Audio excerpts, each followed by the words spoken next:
So we're back again, here live from North Miami Beach. A short Torah for Parshas Korach. A little show and tell here. Okay. We know Korach was jealous of Moshe Rabbeinu and Aaron and his cousins. And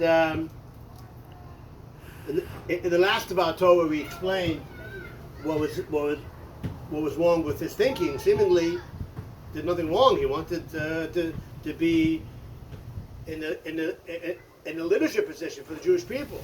In the last of our Torah, we explained what the problem with that is.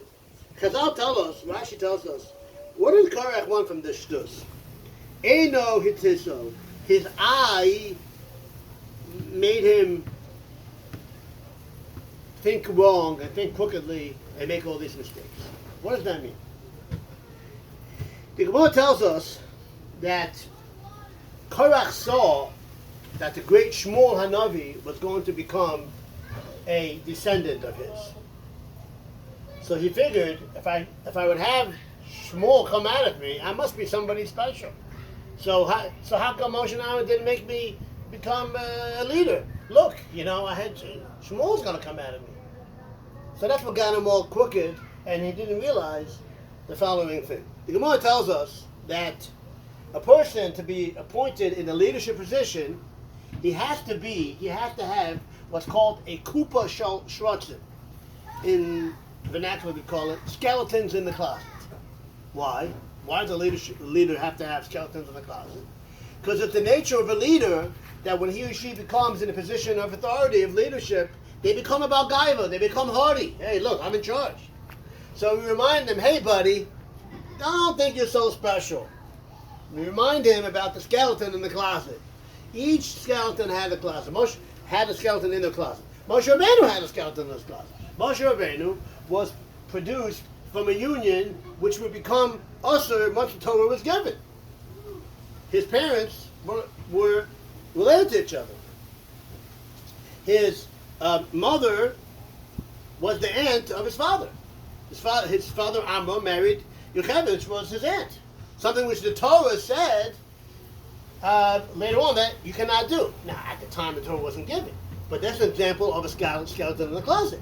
If Moshe Rabbeinu becomes Bar Gaiva, you remind him, hey, Mo, don't think you're so special.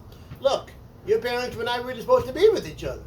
So that's just an example of a skeleton in the closet. Everybody had some skeleton in the closet. So the question is, how did Korach, what was Korach's skeleton? Okay? So Korach said to himself, hey, Shmuel's going to come out of me. Okay? Shmuel didn't have any skeletons in his closet. There was nothing wrong with Shmuel's lineage.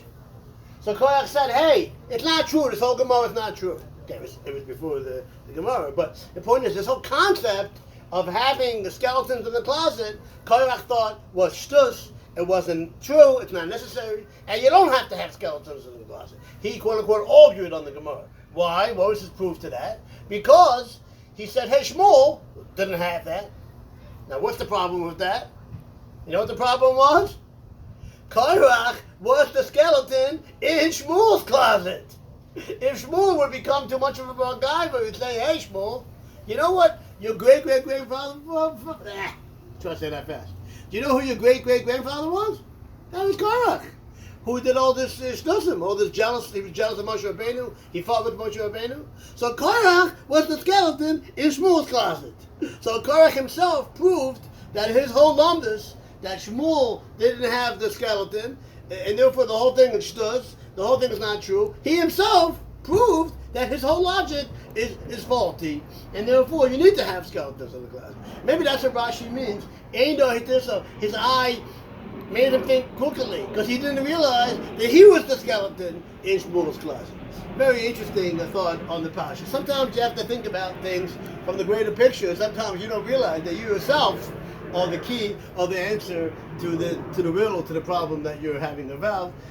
Very nice, interesting idea on the Parsha. A Shabbat Shalom. And I thank you for the lovely camera lady, her first time, and we appreciate it very much.